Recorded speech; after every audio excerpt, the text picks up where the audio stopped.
How do you neutralize a threat? Well, the best way is to contain it. For example, China could have prevented the world from slipping into an era of chaos, sickness, death, and misery had it paid attention to containing coronavirus. It did not. It allowed free and unrestricted travel for all people out of China. This took the virus all across the globe. Essentially, China did not contain the threat. But Russia is not China. It is much smarter, and its president is much shrewder. He isn't a maniac like Xi Jinping. Russia faces many threats. The Taliban is among them, and Russia is using Central Asian countries like Uzbekistan to paralyze the Taliban. He's containing the Taliban to Afghanistan alone without even getting his own hands dirty in the process. And welcome. You watching TFI Global, the foreign affairs and geopolitical analysis arm of the TFI Media Group. I'm your host Atul Mishra, and in this video I will tell you how Uzbekistan paralyzed the Taliban as Russia stamped its authority over Central Asia. Let's begin. Do you know how many people in Afghanistan are solely dependent on humanitarian aid right now? 24.4 million people are in humanitarian need, and that comprises more than half the population of Afghanistan. This is not a joke. An intense food and financial crisis have struck the country ever since the Taliban took control over Kabul and established the Islamic Emirate of Afghanistan. In recent months, sanctions being placed on members of the Taliban, the central bank's assets being frozen, and the suspension of foreign aid to the war-torn country have led Afghanistan into absolute chaos.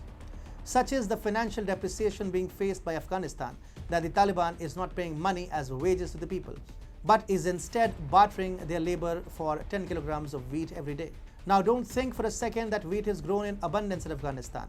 The country is also facing one of its worst droughts ever, and so all grain supplies to the country are also imported from the likes of India and Pakistan. But Afghanistan's problems are only set to worsen here on. For 2 weeks now, Afghanistan has been facing severe electricity blackouts. The reason? Uzbekistan has stopped supplying close to 60% of electricity to the Islamic Emirate. Late last month, nearly 15 provinces in Afghanistan, including the capital city of Kabul, were facing severe power outages as 50% electricity supply from Uzbekistan was suspended. Now the Taliban has claimed that Uzbekistan has reduced electricity supply to Afghanistan by 60% without coordination. The Afghanistan National Electricity Company issued a statement in which it said Uzbekistan has reduced electricity to Afghanistan, and the country's officials said that the drop is triggered by the technical problem that has arisen at the Marjan power station. Afghanistan relies on Central Asian countries for its electricity supplies, yet it also owes large amounts of debt to these countries, which the Taliban is least interested in repaying. In fact, Taliban officials, former government officials, businessmen, and Afghans in general are not even paying their dues to the Afghanistan National Electricity Company, forcing it to call upon all such people to quickly pay their bills. As such, to expect the Taliban to magically pay large sums of electricity dues to Central Asian countries would be far-fetched. Uzbekistan, on its part, has claimed that it has not purposely cut off electricity supplies to Afghanistan and has blamed the same on technical glitches. However, such irregularities in power supply from Uzbekistan to Afghanistan are being reported since October 2021. Surely no technical glitch should last that long. Uzbekistan is playing a larger game with the Taliban here.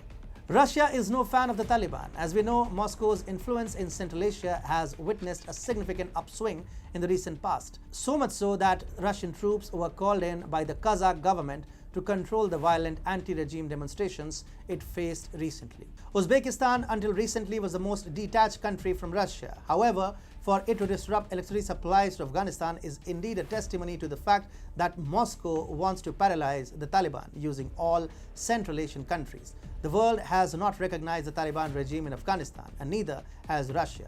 For Russia, the Taliban poses a grave threat. If the Taliban is allowed to prosper, it will not be long before the terror organization turns its eyes towards Central Asia and Russia's southwestern borders. President Vladimir Putin is in no mood to let that happen, which is why he is using countries like Uzbekistan and Tajikistan to make life miserable for the Taliban.